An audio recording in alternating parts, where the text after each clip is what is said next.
पूर्वोत्तर के 2 दिवसीय दौरे पर गए केंद्रीय गृह मंत्री अमित शाह आज असम के डिब्रूगढ़ पहुंचे। वहां उन्होंने बीजेपी के दफ्तर का उद्घाटन किया।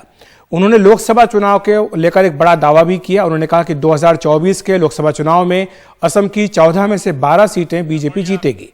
उन्होंने ये भी कहा कि देश भर में बीजेपी 300 से भी ज्यादा सीटों पर विजयी होगी और मोदी जी तीसरी बार प्रधानमंत्री बनेंगे।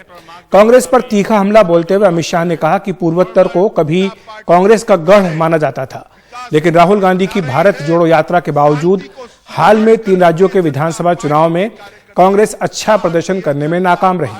राहुल गांधी के लंदन में दिए बयान पर निशाना साधते हुए गृह मंत्री ने कहा कि उन्होंने विदेशी धरती से भारत का अपमान किया। अगर वह यही करते रहे तो न केवल पूर्वोत्तर बल्कि पूरे देश से कांग्रेस का सफाया हो जाएगा।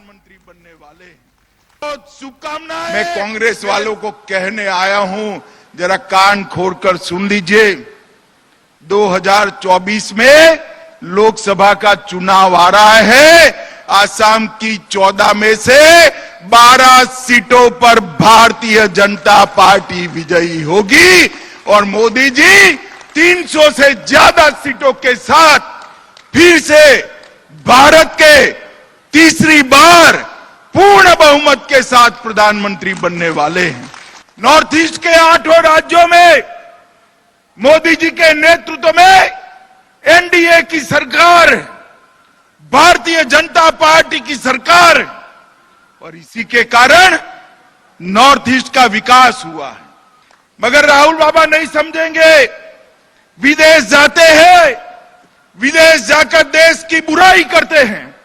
मुझे बताओ असम वालों, डिब्रूगढ़ वालों, देश के किसी भी देशभक्त नागरिक ने विदेश में जाकर देश की बुराई करनी चाहिए क्या? बताओ जरा, करनी चाहिए? जोर से बोलिए, करनी चाहिए?